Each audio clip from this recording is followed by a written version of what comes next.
हाँ जी।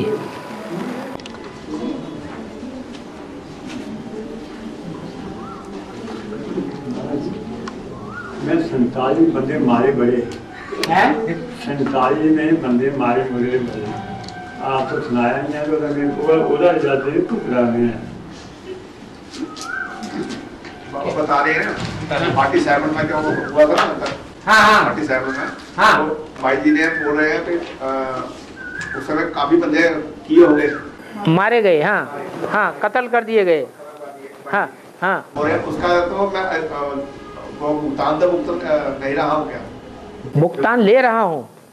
अभी कल वो मुक्त रहे ना भाई, मैंने पूछा कल वो भाई जी ने उसका ही हाँ भाई जी ने मारा उनको 47 में। उस बाबा जी वो बोल रहे हैं करेंगे। 1947 में भाई जी कहते मैंने मारा, हिंदुस्तान पाकिस्तान का बंटवारा हुआ तो बहुतों को मारा। हाँ, उसका भुगतान अभी तो नहीं कर रहे हैं। तो अज्ञानी थे। ऐसा तो जाने कितना मारा मारी की है 63 जन्मों में। ये कोई पता नहीं 63 जन्मों में ये तो कुछ भी नहीं होगा सन 47 में। 150 आदमी झूठ मारा हुआ मैं 150 को मार दिया। 150 दिया था उसको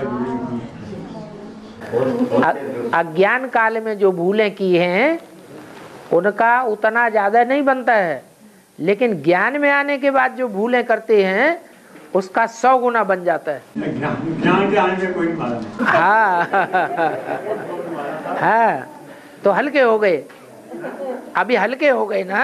अभी इसलिए तो आपको सुना। हाँ जी हाँ जी सबने सुनाया, ये नहीं तुम्हें सुनाया नहीं था मैंने। हाँ जी। तो मैं सोचता था अभी इसलिए बीमार होता हूँ, अरे क्या बात है।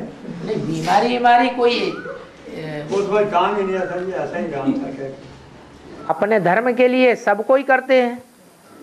उस समय अज्ञान में किया और अभी ज्ञान में करेंगे। ज्ञान में कोई ऐसा काम अभी ज्ञान में हम अहिंसा से करेंगे। ठीक है, इसमें दिल खाने की बात नहीं है। और ये आप सोच रहे हो मुझे भी पता है।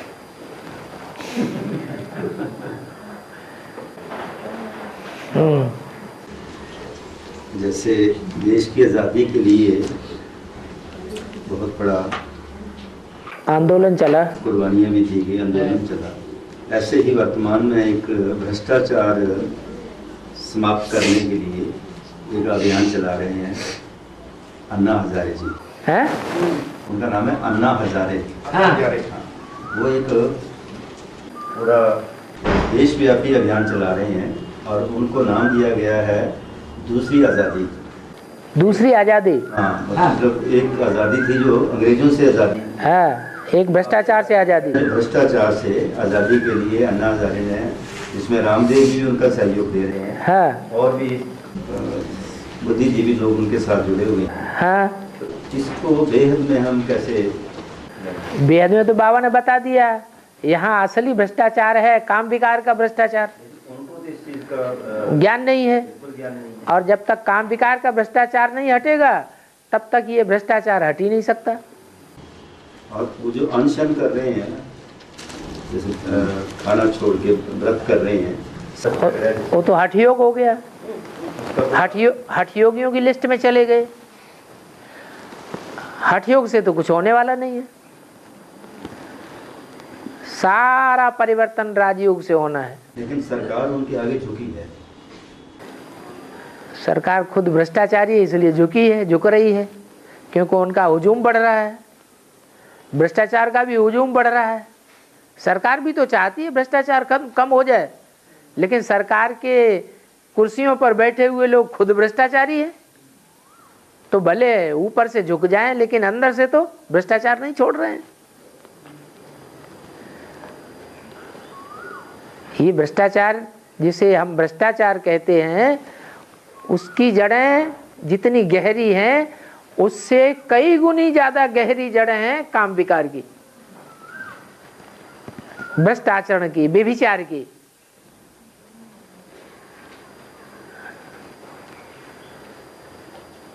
और इसी के लिए सारा वो भ्रष्टाचार होता है हद का। ये खत्म हो जाएगा तो हद का भ्रष्टाचार स्वतः ही खत्म हो जाएगा।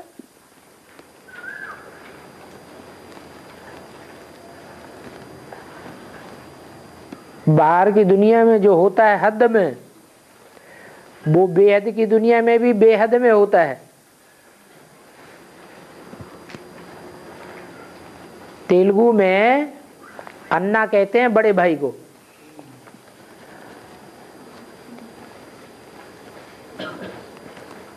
यहां भी त्रिमूर्ति में बड़ा भाई कौन है?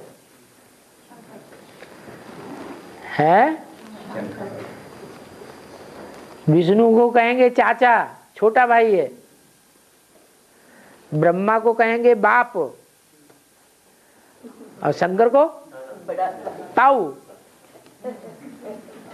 तो बड़ा भाई हो गया। और हजारे का मतलब है हजार सहयोगी हैं।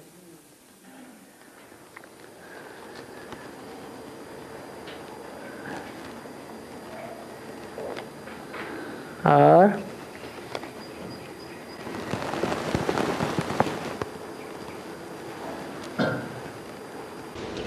बाबा जैसे बताया गया है कि राम का वनवास 12 में खत्म होना है और पांडवों का भी जो देश निकाला था उसका भी समय उसके साथ जोड़ा गया है। पांडव कोई अलग थोड़े ही हैं, जो राम संप्रदाय हैं वही पांडव संप्रदाय हैं। दोनों को इसमें भक्ति मार्ग में अलग अलग कहा गया ना, पांडव अलग बताए गए हैं और रावण संप्रदाय। उन्होंने पांडवों को द्वापर में ले गए हैं और राम संप्रदाय को त्रेता में ले गए हैं, और देवासुर संग्राम में देवताओं को सतयुग में ले गए हैं। लेकिन अलग अलग युगों की बात है ही नहीं। उनका जो पीरियड है, समय है, वो 12 में खत्म दिखाया गया है कि उनका खत्म हो जाएगा। 12 में दिखाया नहीं गया है। माया सभ्यता एक कैसेट निकाली है, उसमें बताया है कि 2012 में सब खलास हो जाएगा। हमारे ज्ञान के उससे भी जो है, ज्ञान के अनुसार भी सब खलास नहीं हो जाएगा। 14 साल तो खत्म हो जाएंगे वनवास के। वो 12 साल पूरे होते हैं, 12 कहो, 13 कहो, 14 कहो। तो उसका हम ये अर्थ निकाल सकते हैं कि राम जब वनवास खत्म करके आएंगे तो रावण को निशाचर जो भी हैं उनको वो समाप्त करके आएंगे। हाँ, वो अंदर की बात है या बाहर के रावण संप्रदाय की बात है? अंदर की। हाँ, तो अंदर के जो रावण संप्रदाय हैं वो खलास होने की बात है। ये तो अपने अपने अंदर को हर कोई जानता है। सुधार जो है वो होना शुरू हो जाएगा। बीज से ही सुधार शुरू होगा। बीजों में भी भांति भांति के जीव हैं, बीज हैं। उन सब बीजों का जो एक बीज है वहां से शुरुआत होगी।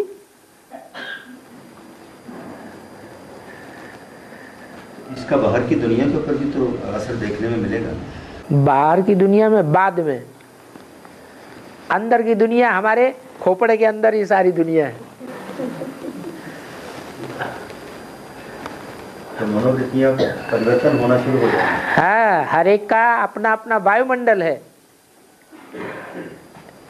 एक मुखिया का वायुमंडल चेंज होगा तो उसके संसर्ग संपर्क में रहने वाली जो भी आत्माएं हैं उनका भी वायुमंडल चेंज होना शुरू होगा। नंबरवार पुरुषार्थ अनुसार।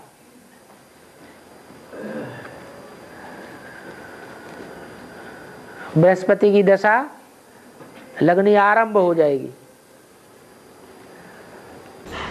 बाबा इस विश्व नाटक की प्रथम आत्मा 12 साल नहीं गए हुए हैं, 13 या 14 साल गए हुए हैं। 12 साल पांडवों के कहे जाते हैं वनवास, 13वां जोड़ा गया है अज्ञातवास। वो भी एक तरह का वनवास ही है। बड़ा भारी वनवास है। और हाँ, बाबा विश्व नाटक की जो प्रथम आत्मा है वो प्रकृति जीत कब तक बनेगी? पहले अपनी आत्मा रूपी मन बुद्धि को जीतना है या पहले प्रकृति के 5 तत्व शरीर को जीतना है?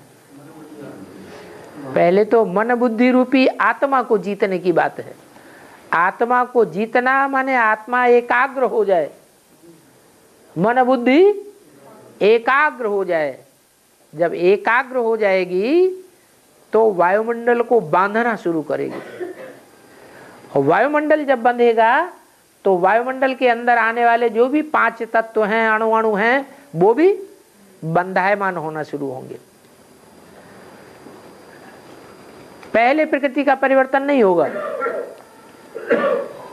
इसलिए बोल दिया पहले से ही, शरीर सड़ते जाएंगे और आत्मा अंदर ही अंदर पावरफुल होती जाएगी।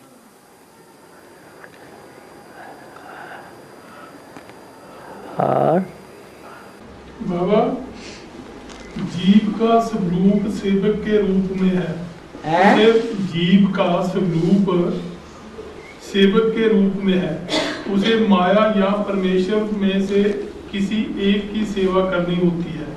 यदि वह परमेश्वर की सेवा करता है तो वह अपनी सामान्य स्थिति में रहता है, लेकिन यदि वह बाहरी शक्ति माया की सेवा करता है तो वो बंधन में क्यों पड़ जाता है?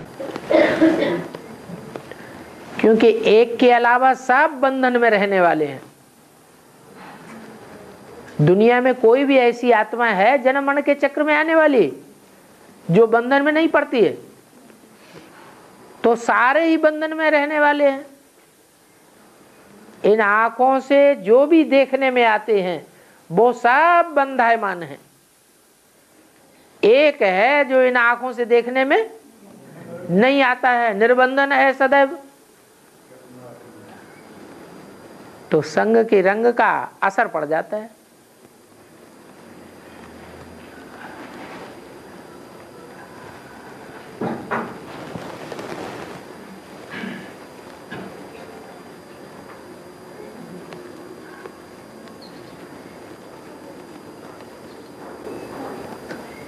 बाबा, जैसे ब्रह्मा बाबा के 50 साल जो बताए हैं इस नाटक में, उनका रोल नहीं है, वो तो 18 में समाप्त हो जाते हैं। ब्रह्मा बाबा के 50 वर्ष, 50 साल कहाँ 18 में समाप्त हो जाते हैं? 68 से हम लेंगे, 68 से। हाँ जी, हाँ 50 साल तो खत्म हो जाते हैं। हाँ जी, हाँ जी। उसके बाद ब्रह्मा बाबा का क्या रोल होगा? परमानेंट एक ही शरीर में रहेंगे। अभी तो सभी बच्चों में प्रवेश करके पार्ट बजाते हैं। एक शरीर में जब वो रहेंगे तो हमारे यज्ञ के ऊपर उसका क्या प्रभाव पड़ेगा? और लोग समझ जाएंगे जो राम है वही कृष्ण है। राम और कृष्ण में कोई भेद ही नहीं है। जो बीके वाले हैं उनकी बुद्धि में ये चीज उनकी बुद्धि में नंबर बार बैठेगी। और उसका दुनिया में, बाहरी दुनिया में, लौकिक दुनिया में क्या प्रभाव पड़ेगा? लौकिक दुनिया में भी असर पड़ेगा। लौकिक दुनिया वाले भी समझेंगे, वो भी कृष्ण को जो भगवान माने बैठे हैं, उनकी बुद्धि चेंज हो जाएगी। बिल्कुल चेंज होगी, लेकिन नंबर बार होगी, एक साथ नहीं। बाबा, हम लोग सेवा में जब जाते हैं तो सेवा से तो खुशी मिलनी चाहिए। सेवा एक्यूरेट करेंगे तो खुशी जरूर मिलेगी। सेवा अगर स्वार्थ को लेकर के बुद्धि में चलेंगे तो उतनी खुशी नहीं मिलेगी। लेकिन जब सेवा में वहाँ जाके सफलता नहीं मिलती है और विरोध पैदा हो जाते हैं तो वो खुशी गायब हो जाती है। संदेश तो दिया,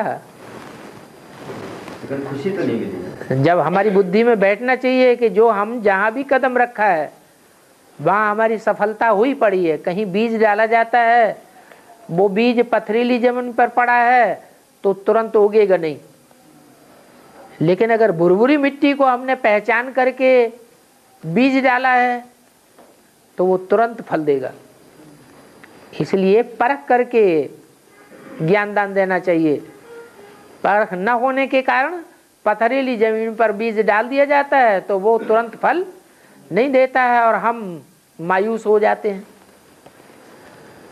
मायूस होने की बात नहीं है। हम जहाँ जहाँ कदम रखेंगे, जहाँ जहाँ थोड़ा भी प्रयास करेंगे, वहाँ हमारी विजय नुदी हुई पड़ी है। आज नहीं तो कल।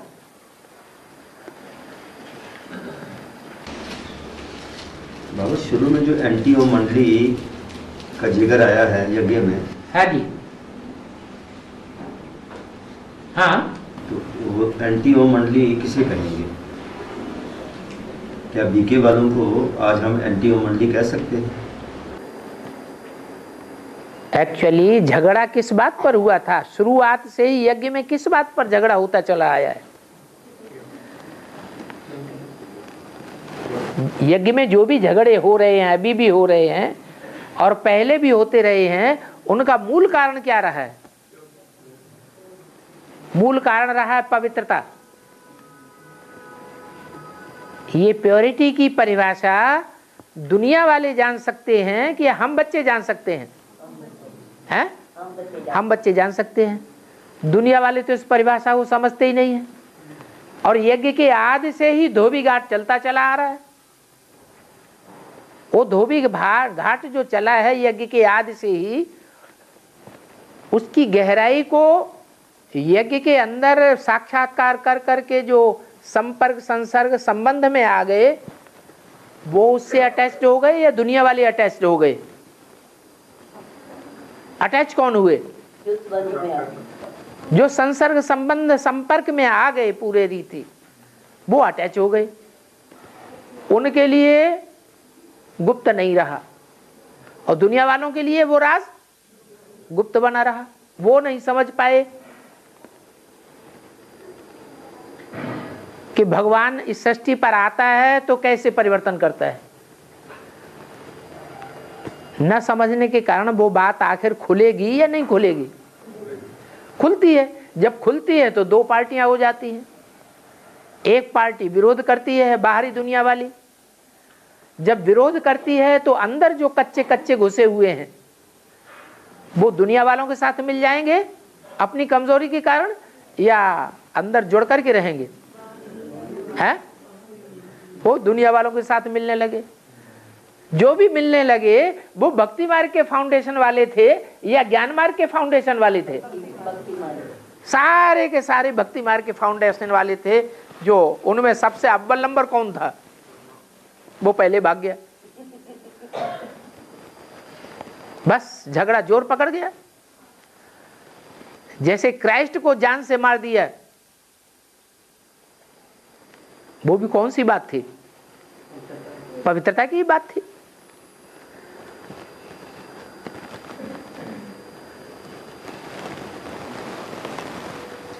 अब समझा जाए कि एंटी कौन है और नॉन एंटी कौन सा है? हाँ, जो कच्चे थे, जो भाग खड़े हुए, वो ही एंटी हुए असली, दुनिया वालों के साथ मिल गए। और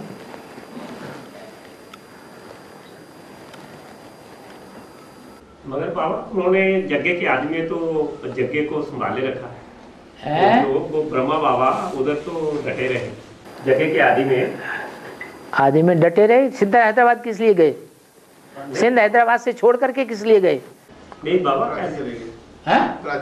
नहीं वो ये प्रश्न ये आता है कि अगर डटे रहे तो सिंध हैदराबाद का सत्संग छोड़ करके सबसे पहले कराची में एकांत बंगले में जाके क्यों बैठ गए?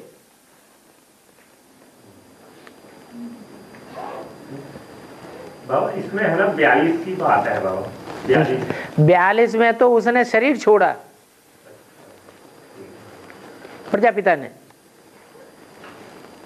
ब्रह्मा बाबा पहले से ही चले गए। संघर्ष शुरू हुआ और वो ये तो बवंडर खड़ा हो जाएगा। पहले सहयोग दिया। जो आदि में हुआ है वो सब अंत में नहीं होगा, अंत में भी होगा।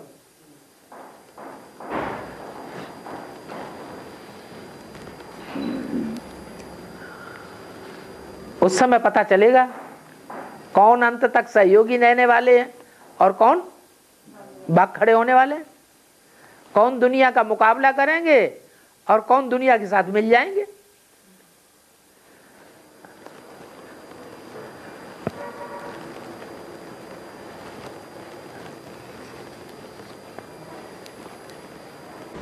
तो अंत में जो लड़ाई होगी वो भी प्योरिटी इम्प्योरिटी की अपनी होगी। अभी प्योरिटी से लड़ाई नहीं हो रही है। अभी लड़ाई प्योरिटी इम्प्योरिटी की नहीं हो रही है। फिर अभी भी जो घर में झगड़े चल रहे हैं वो किस बात के ऊपर चल रहे हैं? जो बांधेलियां बन रही हैं तो किस आधार पर उनको बांधा जा रहा है? कौन सी बात बांधने वालों की बुद्धि में चल रही है जिसके आधार पर वो बंधन डाल रहे हैं?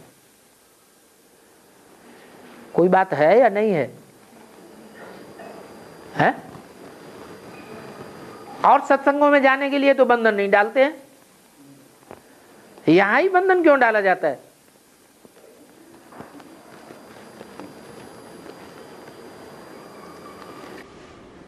वो बंधन 63 जन्मों का साथ है। वो बंधन जो 63 जन्मों का साथ है। 63 जन्मों का? हाँ, 63 जन्मों में भी जिन्होंने सत्संग में जाने से रोका होगा उनको यहाँ रोका जा रहा है।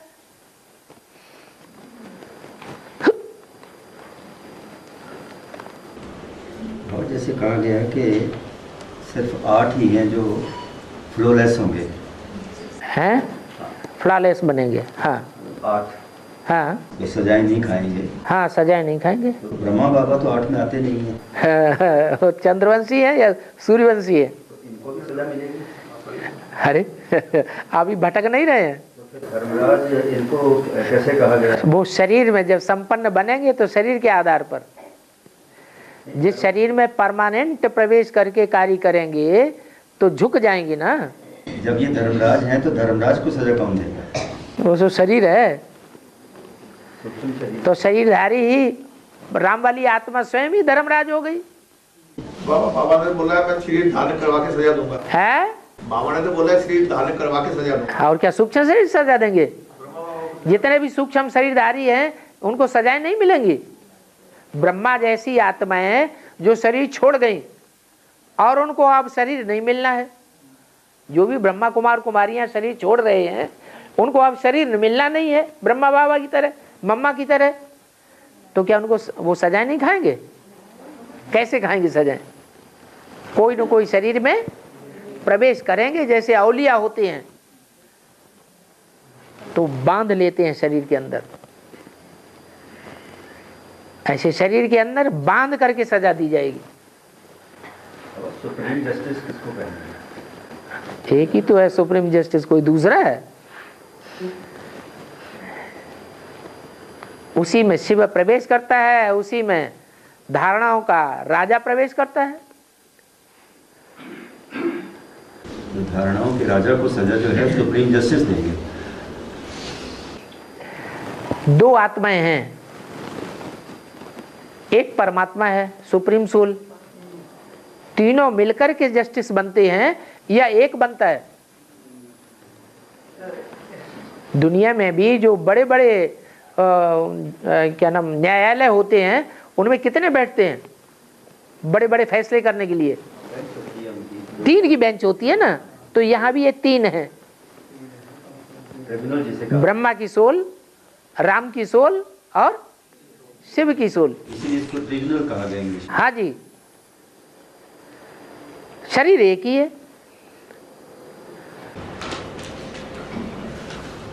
तो गणेश का भी सिर कटा हुआ दिखाते हैं और प्रजापिता का भी सिर कटा हुआ दिखाते हैं। गणेश का सिर कटा हुआ दिखाते हैं? काट करके दूसरा सिर लगाते हैं। हाँ जी। तो प्रजापिता का सिर किसने काटा? वीरभद्र ने। गणेश को तो दूसरा सिर मिला, हाँ, तो प्रजापिता को भी दूसरा सिर मिला था। वो तो जगत पिता ने काटा।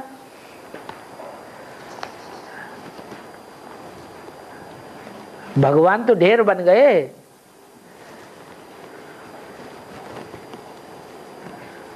तो भगवान एक है या ढेर के ढेर हैं? कच्छ मच्छ अवतार, सारे जानवर के अवतार, जानवर जो अवतार दिखाए गए हैं वो सारे ही भगवान हैं या एक ही भगवान है? भगवान आके जानवरों को पढ़ाई पढ़ाएगा या मनुष्य को पढ़ाई पढ़ाएगा? मनुष्य को पढ़ाएगा। बाकी जो दिखाए गए हैं वो तो सब जानवर के अवतार दिखा दिए। बाबा सृष्टि कहाँ से आई? सृष्टि कहाँ से आई? सृष्टि तो अनादि है, आई नहीं कहीं से, ना ऊपर से आई ना नीचे से आई। कहाँ से इसका बना? है निर्माण नहीं होता है। सृष्टि अनादि है, अनादि रहेगी, और न कभी खत्म होगी न कभी खत्म हुई है। पहले सृष्टि में सिर्फ पानी पानी था है वो दूसरी बात है। जब उत्तरी ध्रुव और दक्षिणी ध्रुव के मीलों ऊंचे पहाड़ पिघलते हैं तो पिघल करके समंदर में आ जाते हैं। जब समंदर में आएंगे तो पृथ्वी डूब जाएगी। सुप्रीम सोल कहाँ से आया? फिर कहाँ से आया सुप्रीम? तुम क्या बिना भट्ठी कहिए बैठ गए क्या? कब की थी भट्ठी तुमने? हैं 2000 में, 12 साल पहले 2010 में। तो तुम्हें पता नहीं पड़ा कि भगवान कहाँ से आता है? परमधाम कहते हैं ऐसे। हाँ तो फिर परमधाम से कहाँ से आया? परमधाम कहाँ से आया? परमधाम आता ना, परमधाम आता जाता नहीं है। गीता में लिखा ना कि मैं परमधाम का निवासी हूँ। हाँ, परमधाम का निवासी हूँ। परमधाम निवासी तो वहाँ कहाँ से आया? परमधाम निवासी कहाँ से आया? परमधाम से आया। वो परमधाम से तो आया, पर परमधाम से आया कहाँ से? कहते हैं परमधाम में कहाँ से आया? वो है ही वहां का रहने वाला। वो आता है सिर्फ है कलयुग के अंत में आता है, फिर चला जाता है। भक्ति मार्ग में शिव को दिखाते हैं कि उन्होंने काम में कुंडल बिच्छू के कुंडल पहने हैं। भक्ति मार्ग में शिव को दिखाते हैं कि बिच्छू के कुंडल पहने हैं। हाँ जी, हाँ जी। क्या वो उनका श्रृंगार दिखाया है कि उन्होंने जितना ज्ञान सुना है उतना ज्ञान और किसी ने नहीं सुना है, इसलिए कुंडल दिखाए गए हैं। तो जो लोग उसकी बहुत करते हैं भगवान द्वारकानाथ है, द्वारकानाथ शास्त्री है ना? क्या द्वारकानाथ शास्त्री है ना? द्वारकानाथ शास्त्री उनका कर गया।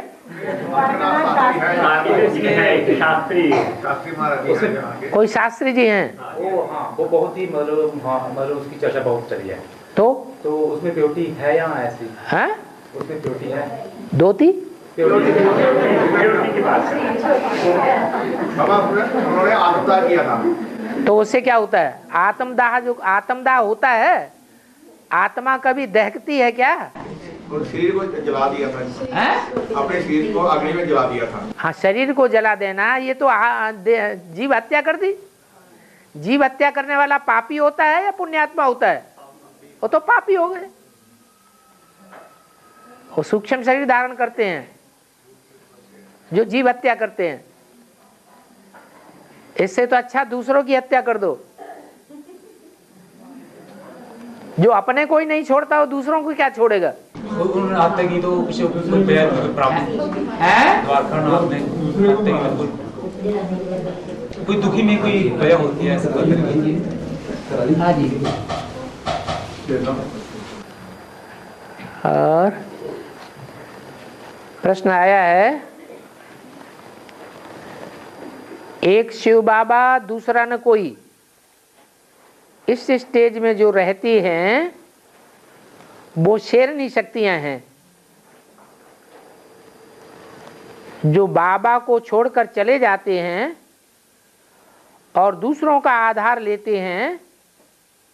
वो शेरनी शक्तियां नहीं हैं। तो जगदम्बा क्या शेरनी शक्ति नहीं है?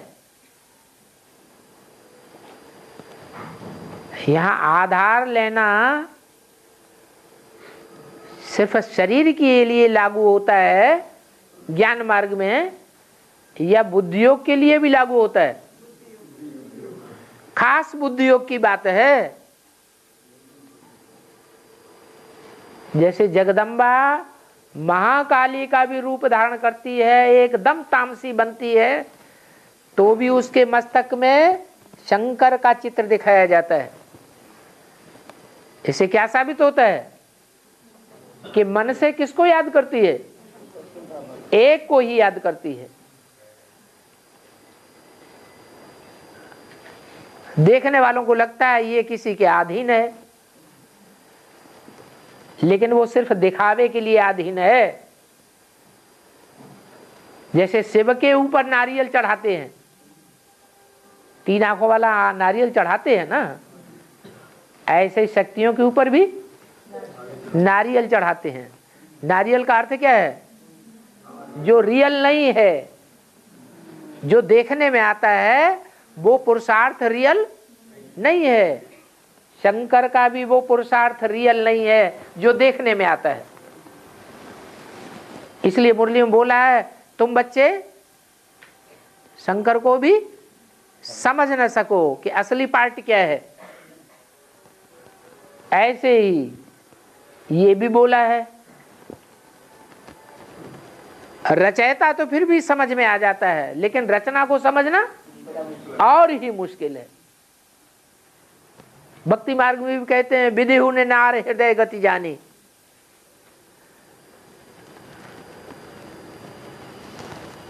तो अंदर से क्या है उनका पुरुषार्थ जगदम्बा का, वो कोई नहीं जानता।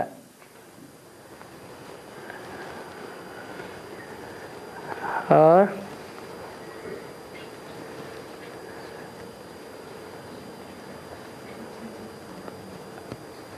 जैसे शंकर को अड़भंगा कहा जाता है, वैसे महाकाली भी अड़भंगे स्वभाव संस्कार की है।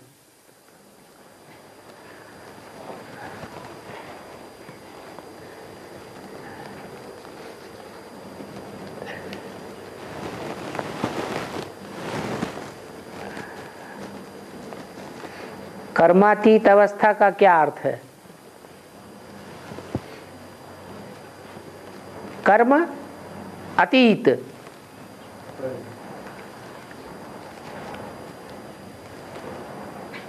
अतीत कहते हैं जो पास्ट हो गया। एक कर्म होता है, कर्म कर रहे हैं, कर्म करने के साथ ही साथ उसका पाप पुण्य बनता जाता है। एक ऐसी भी योग की स्टेज है कि कर्म करते हैं कर्मेंद्रियों से, लेकिन उसका पाप पुण्य अतीत हो जाता है, पास्ट में चला जाता है। वर्तमान में उसका कोई असर नहीं और भविष्य में भी उसका कोई फल नहीं आने वाला। उसको कहते हैं कर्मातीत। अकर्म, कर्म किया किया न किया।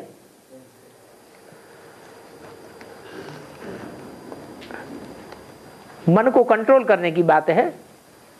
जिस कर्म में मन लगता है, मन का लगाव जाता है, मन का अटैचमेंट जाता है, उसका पाप पुण्य बनता है। जिस कर्म में मन का अटैचमेंट नहीं जाता है, उसका पाप पुण्य भी नहीं बनता है। तो मन एकाग्र हो गया तो कर्मातीत हो गया। 10 इंद्रियां काम करती हैं, लेकिन जो 10 इंद्रियां हैं, अगर उनमें मन रस नहीं लेता है 10 इंद्रियों के कार्य में, तो कोई भी असर नहीं होगा, पाप पुण्य बनता ही नहीं। मिसाल भी दिया है,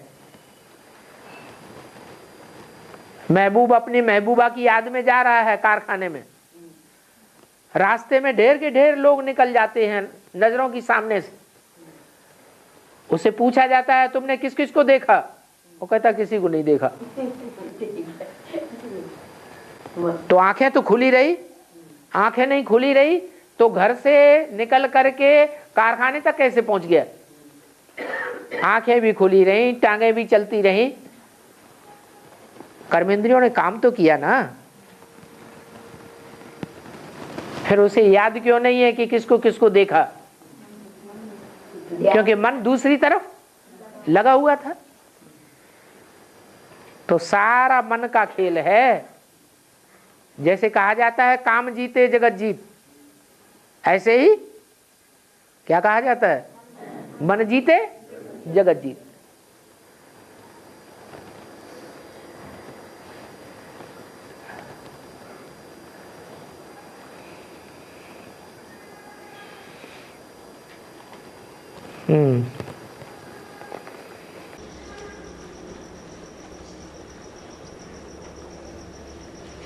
बाबा शिव को सागर नहीं कहेंगे हैं? शिव को सागर नहीं कहेंगे।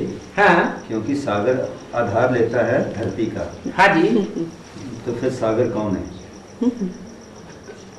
शिव बिंदु का नाम है, मेरी बिंदी का ही नाम शिव है, तो वो सागर है। सागर तो वो तो जड़ है, जो जड़ है वो सागर नहीं हो सकता। वही जड़ ज्योति बिंदु जब इस सृष्टि पर आकर कोई मुकर्रर रथ में प्रवेश करता है तो सागर है। और वो जो सागर है साकार में है, वो पृथ्वी से अटैच है या डिटैच है?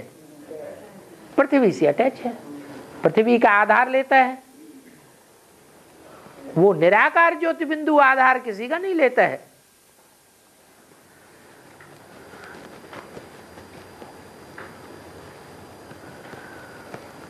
सिवाय एक मुकर्रर रथ के।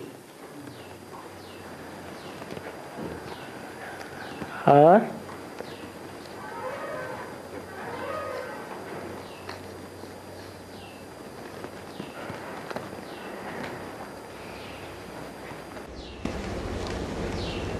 बाबा शिव के एक पैर में चूड़ा दिखाते हैं, एक पैर में क्यों नहीं दिखाते? किसके? शिव के। शिव के?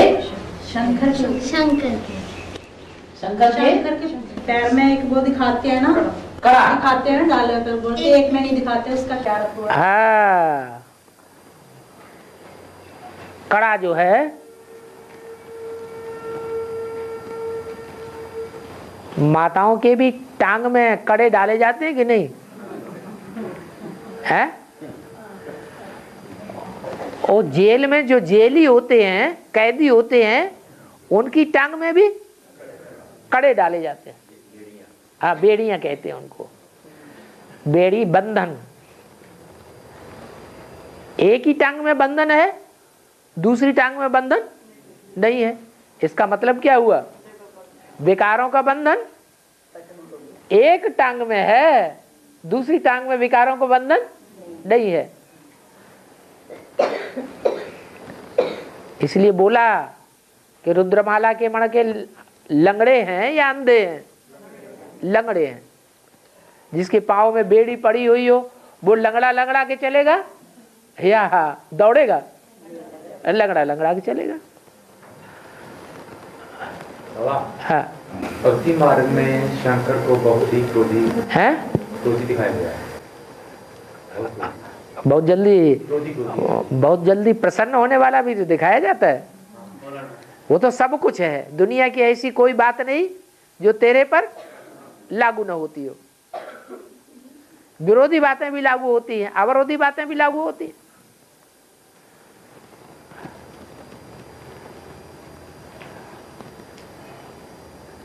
है लक्ष्मी नारायण के चित्र में लक्ष्मी को आधे बाजू का ब्लाउज में दिखाया गया है, जबकि नारायण को पूरा यहाँ तक उसके कवर किया हुआ ड्रेस है। कवर किया हुआ है तो उसका आधा बाजू, जबकि नारी जाति को तो अपना पर्दा पूरा रखना चाहिए है जी। और ये हमारे सनातन धर्म के हमारे लिए प्रतिनिधि हैं। है तो इनकी इस ड्रेस को आधे बाजू नग्न जो दिखाया है, इसका क्या राज? यहाँ जो पहनावा दिखाया गया है वो पहनावे से मतलब गुणों का श्रृंगार है, स्थूल कपड़े से नहीं है। वो बेहद की बात है। जो वस्त्र है वो नारायण की बाहों में पूरा पूरा दिखाया गया। पूरा पूरा दिखाने का मतलब यह हुआ कि उनकी जो भी भुजाएं हैं, चाहे राइटियस भुजाएं हों और चाहे लेफ्टिस्ट भुजाएं हों, वो सारी की सारी भुजाएं देह अभिमान से पूरी ढकी हुई हैं। और विजयमाला में कन्या माताओं की भुजाएं,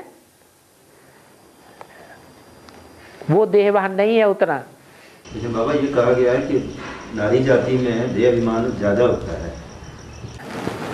नारी जाति संग के रंग में आ जाए तब उसमें देहवान ज्यादा है, या जब कन्या है संग के रंग में नहीं आई हुई है तब ज्यादा है? नहीं, संग के रंग में आने से ज्यादा तब ज्यादा होती है। पहले तो पवित्री होती है, तो ऐसे ही वो कन्या कुमारी है। जब संग के रंग में आती है तब देहभान ज्यादा बढ़ता है। इसलिए कहा जाता है स्त्रियों में देहभान ज्यादा होता है। देह का होना ज्यादा रहता है।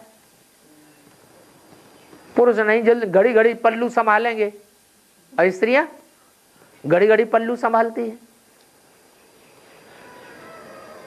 और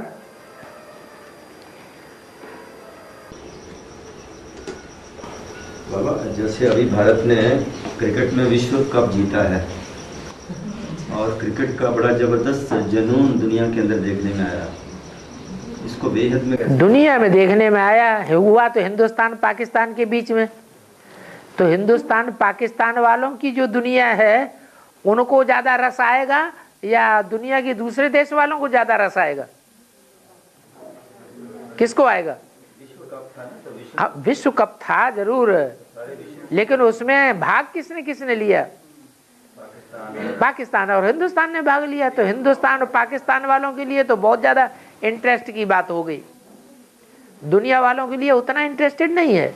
इसका इतना जुनून जो है, इसका बेहद में क्या अर्थ निकलेगा? जुनून तो दुनिया वालों को है ना, ब्राह्मणों की दुनिया में थोड़े ही है। ब्राह्मणों की दुनिया में तो बेकार की बात समझते हैं। विश्व कप की उपलब्धि जो है ये बहुत बड़ी एक उपलब्धि मानी गई है। हाँ, भारत ने 28 साल के बाद ये विश्व कप जो है वो हासिल किया है। तो इसका इससे मिलता क्या है? इसका ज्ञान के साथ क्या संबंध है?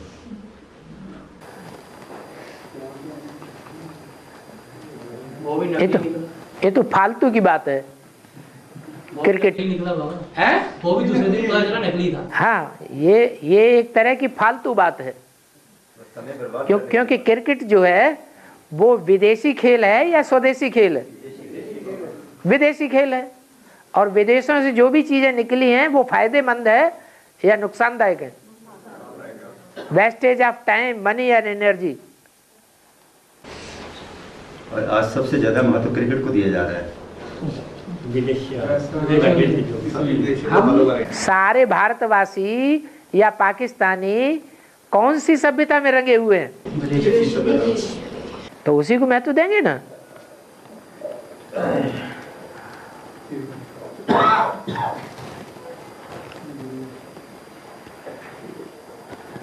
बाबा, हाँ। मुरली में बोलते हैं कि सुख की दुनिया मेरी है, क्या दुख की दुनिया मेरी नहीं है। हाँ? तो फिर लोग माया के चंबे में कैसे रहते हैं? है? आधा हिस्सा कैसे ले लेती है? क्या माया आधा हिस्सा कैसे ले लेती है? क्या आधा हिस्सा ले लेती है? आधा तो हम मायावी नहीं बन जाते हैं? उसके चंबे में आ जाते हैं। हम मायावी नहीं बन जाते? हम मायावियों के सरताज बनते हैं कि नहीं बनते हैं? राम रावण बनता है कि नहीं बनता है? तो रावण की दुनिया है, रावण की दुनिया भी मेरी है और राम की दुनिया भी मेरी है। बड़े आदमी का बच्चा होगा वो कुसंग में आएगा, और एक गरीब आदमी का बच्चा है वो भी कुसंग में आएगा। ज्यादा कौन बिगड़ेगा? बड़े आदमी का बच्चा है वो ज्यादा बिगड़ जाता है। तो हम तो भगवान के बच्चे हैं। अगर द्वापर युग से बिगड़ों की दुनिया शुरू होती है तो उन बिगड़ों की दुनिया में भी सरताज कौन बन जाता है? हम बनते हैं। पहले जो कुछ हम छोड़ेंगे वो ही दूसरे लेंगे। तो जो अष्टदेव है क्या वो बिगड़ते नहीं है? वो भी बिगड़ते हैं नंबरवार, लास्ट में जाके बिगड़ते हैं। 83 जन्मों में बाप के सहयोगी बन के रहते हैं। जितना वो सहयोगी बनते हैं उतना और कोई आत्मा सहयोगी नहीं बनती। अभी भी यज्ञ में उनका आदि से लेकर के अंत तक का जीवन देखा जाए तो दूसरी आत्माएं ज्यादा सहयोगी देखने में आवेंगी, या वो आत्माएं जब से यज्ञ में आई हैं, ज्ञान में आई हैं, तब से लेकर अब तक ज्यादा सहयोगी देखने में आवेंगी? तन से, मन से, धन से, समय से, संपर्क से, संबंधियों से, सब प्रकार की बाजी लगा करके वो आत्माएं वो आगे देखने में आवेंगी।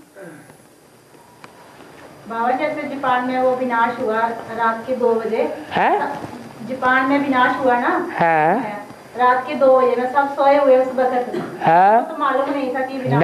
नहीं। तो बाबा क्या ऐसा अंत समय में सभी जगह में ऐसे ही होगा? सभी जगह ऐसे ही होगा। तो सारी दुनिया अज्ञान की नींद में सोई नहीं पड़ी होगी? सारी दुनिया अज्ञान की नींद में पड़ी पड़ी सोती नहीं है। तो फिर वो तो बहुत दिखा रहे थे सब, मतलब जो जहाज समुद्री थे वो भी ऐसे बह रहे थे। इधर भी ऐसे ही हुआ है, इधर भी ऐसे ही हुआ होगा कि हो रहा हो रहा है।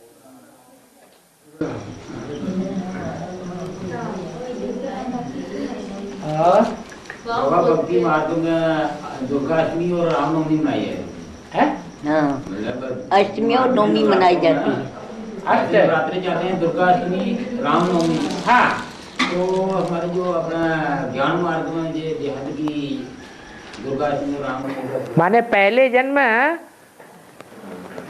देवी का होगा या पहले देवता का होगा?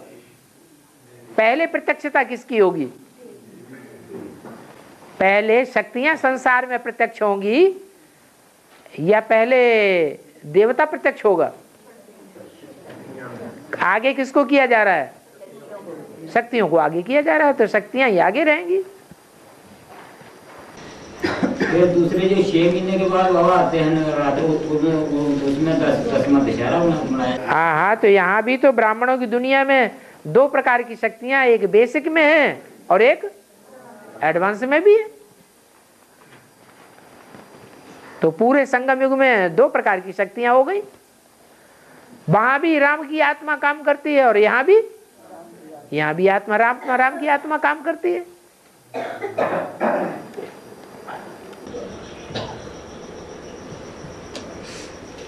बहुत संगम युग की और लौकिक उम्र को जोड़ के प्रजापिता की उम्र 175 वर्ष बनती है। ठीक है, तो क्या ये तत्व भी कह सकते हैं साथ में? है जैसे बाबा कहते हैं तत्व, तत् माने जो वो, सोई तुम हो। अगर 175 वर्ष उम्र प्रजापिता की बताई गई है, हाँ, तो ये विश्व रिकॉर्ड तोड़ने वाली बात हुई। हाँ, आज तक किसी की इतनी उम्र हुई नहीं है। हाँ, तो क्या बच्चों की भी उम्र जो है वो उतनी होगी? नंबरवार होगी। सबकी 175 साल थोड़ी हो जाएगी।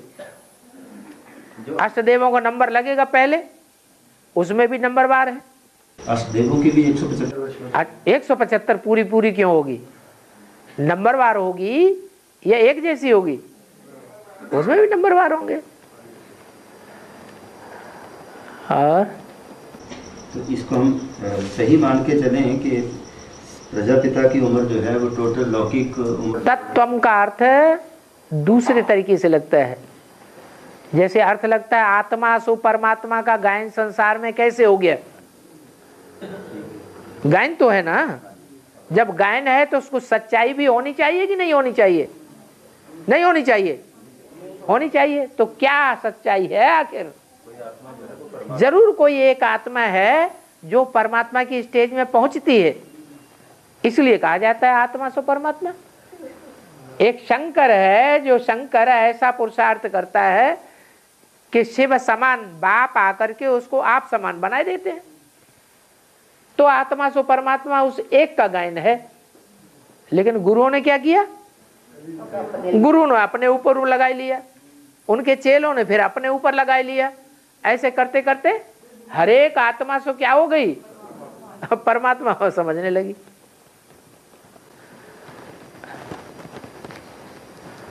हाँ, जो कुमार बाबा को मतलब चलते फिरते खाते पीते सोते जागते हर पल मतलब बाबा को याद करता रहे। हाँ, जैसे आपने बताया कि पहले एक आशिक जाता है पहले बताया ना आपने, एक आशिक आता है कारखाने में। तो एक क्या आता है? कारखाने में जाता है आशिक आता है। हाँ, तो वो अपनी महबूबा की याद में आता है। हाँ, तो उसे आगे पीछे का कुछ मतलब याद नहीं, कुछ पता नहीं कौन आ रहा है कौन जा रहा है। ठीक है। तो आपने कहा कि तो पूछता है कि आपको कोई राशन मिला, तो पैसा नहीं मिला, नहीं कोई याद नहीं आता ना। हाँ, कोई बाबा की याद में मतलब कहीं भी मतलब हर पल बाबा की याद में रहे। हाँ, तो उसकी आत्मा तो श्रेष्ठ बन गई। ठीक है। तो उसमें एक टाइम ऐसा भी आएगा कि वो कोई भी कर्म करेगा उसका कर्म के ऊपर उसके ऊपर कोई असर नहीं होगा। जैसे परमात्मा इस संसार में आकर के सारे कर्म करता है कि नहीं करता है? करण करावना हर है या नहीं है?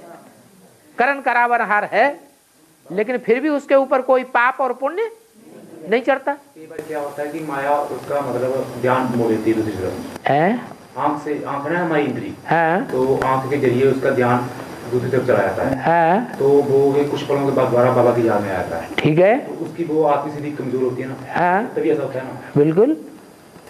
तो वो एक टाइम ऐसा था कि उसकी स्थिति इतनी पक्की बन जाती है तो माया का मतलब माया उसको थप्पड़ नहीं मारती। माया थप्पड़ नहीं मारेगी, प्रैक्टिस करते करते ऐसी अवस्था हो जाएगी।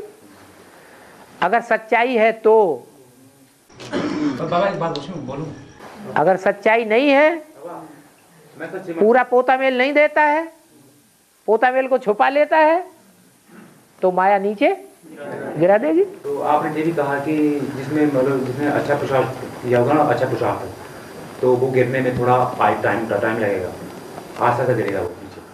ऐसी कोई बात नहीं है, अच्छे अच्छे पुरुषार्थ करने वाले भी जल्दी गिर जाते हैं। तो यज्ञ के आदमी ही गिर गए। तो बाबा मैं सच्चे मन से जो कहता हूँ ना, सच्चे मन से, हाँ, वो हो जाता है। हाँ, तो अच्छी तो अच्छा रहता है, बुरा अच्छी बात है। वाक सिद्धि हो गई तुमको।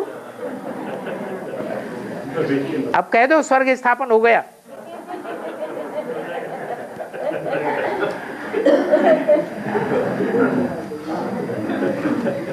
और बाबा पोता मेल बाबा को मौखिक में ओरल में देना या बाबा आते हैं वो ठीक है, या लिखित में देना वो ठीक है? ओरल में दिया बना पक्का प्रूफ नहीं दिया।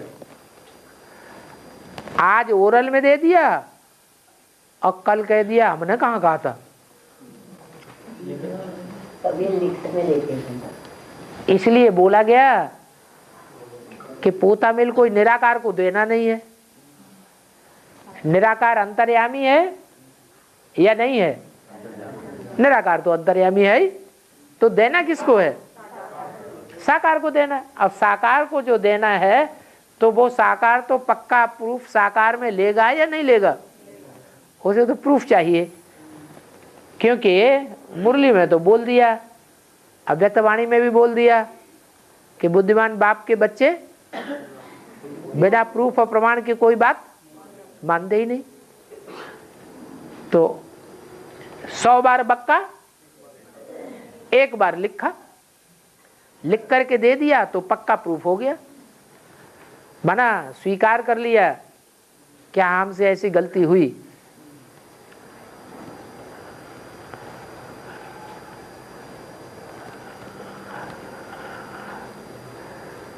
और वो आधा माफ हो जाता है। क्या? जो लिख करके दिया उसका आधा माफ उसी समय हो जाता है। बाकी जो आधा रहता है वो हल्का होने के कारण पुरुषार्थ में तीखा दौड़ सकता है। तीखे दौड़ के उस आधे को भी खत्म कर सकता है। चाहे तो खत्म करे और चाहे तो दोबारा वही गलती करके फिर बढ़ा दे।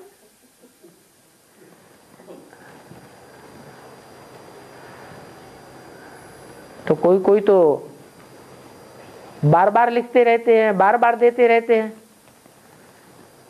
तो फिर बार बार आधा ही माफ होता रहेगा या माफ होने की परसेंटेज कम होती जाएगी? है? माफ होने की परसेंटेज कम होती जाती है।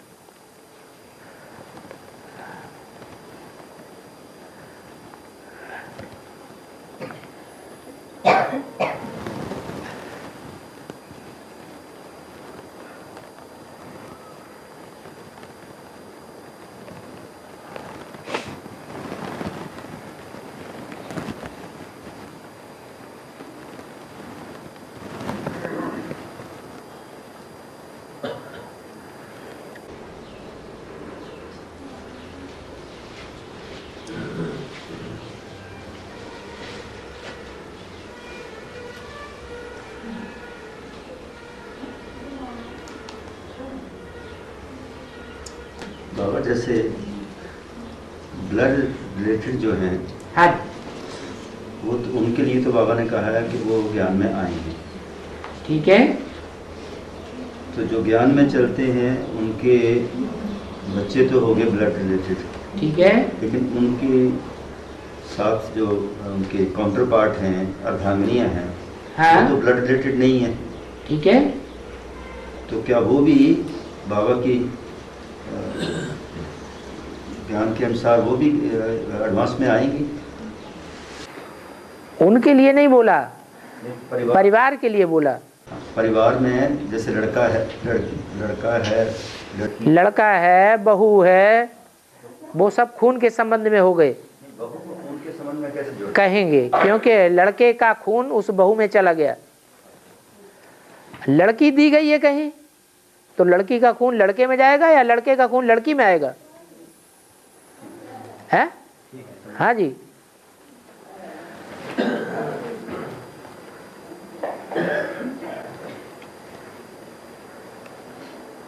बाबा कुछ मतलब जो लोग हैं तो भक्ति मार्ग में है वो सच्चे हैं, कुछ हजारों में से कुछ लोग सच्चे होते हैं, जो भी काम करते हैं सच्चाई के आधार पर करते हैं।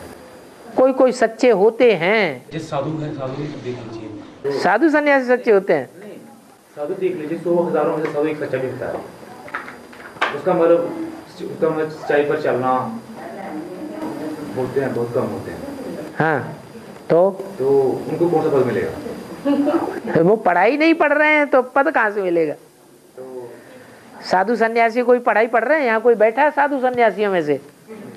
फिर अंत में निकलेंगे, उनका पार्टी अंत में निकलने का है। अंत में निकलेंगे तो हो हल्ला मच जाएगा, अशांति का टाइम आ जाएगा। अशांति के टाइम में पढ़ाई होगी या नहीं होगी? पढ़ाई तो खत्म हो जाएगी।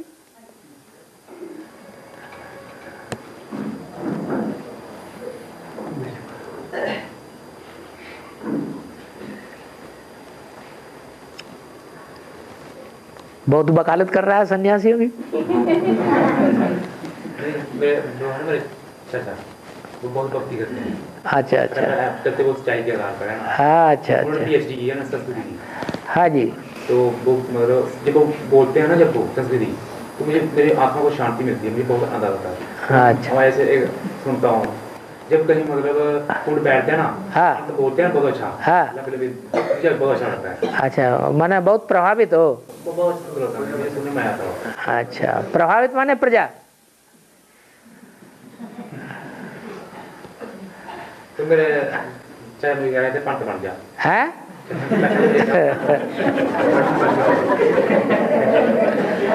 तो मैंने कहा मेरा मन नहीं करा पंत बनने का। तो ज्ञान मिल गया ना, मन कहाँ से करेगा? है बाबा वाणी में एक शब्द आता है डबल ब्राह्मण, है, इसका क्या अर्थ निकालेंगे? डबल ब्राह्मण माने लौकिक में भी ब्राह्मण थे, जैसे ब्रह्मा बाबा लौकिक में भी ब्राह्मण थे और अलौकिक में भी ब्राह्मण बन गए। ऐसे ही वैष्णवी देवी लौकिक में भी ब्राह्मण तो अलौकिक में भी ब्राह्मण ही बन गई, डबल ब्राह्मण हो गई। ऐसे ही जगदम्बा लौकिक में भी ब्राह्मण तो अलौकिक में भी ब्राह्मणी बन गई। प्रजापिता भी लौकिक में भी ब्राह्मण तो अलौकिक में भी। मन में ये ख्याल आता है कि जो लौकिक में ब्राह्मण है उनको तो ब्राह्मणत्व तो स्वीकार करने में कोई हिचक नहीं है, संकोच नहीं है, तो लेकिन दूसरी जाति का जो है उसको अपने आप को लौकिक दुनिया में चलते हुए अपनी जाति को भूलना, अपने वर्ण को भूलना जो है वो इतना आसान नहीं है। अगर हम स्वीकार कर लें, हम जितना परिवार यहाँ बैठा हुआ है, कोई मेहतर घराने का अगर ज्ञान में आ जाए और हम उसे ब्राह्मण मान लें तो, लेकिन उसका यहाँ का तो थोड़ा समय वो रहेगा ना है? इस संगठन में तो आएगा अल्पकाल के लिए। हाँ, अल्पकाल के लिए आएगा। यहाँ इस संगठन में उसकी जो हाजिरी है वो तो थोड़े समय के लिए है। क्यों? बाकी समय तो वो रहेगा अपने लौकिक संबंधियों के साथ। तो क्या हुआ? तो वो जब ज्ञान ले लेता आदमी और ज्ञान लेने के बाद उसकी बुद्धि में अगर ज्ञान घुमड़ता रहता है तो लंबे समय तक लौकिक परिवार का कहा जाएगा या अलौकिक परिवार का कहा जाएगा? अलौकिक परिवार का हो गया।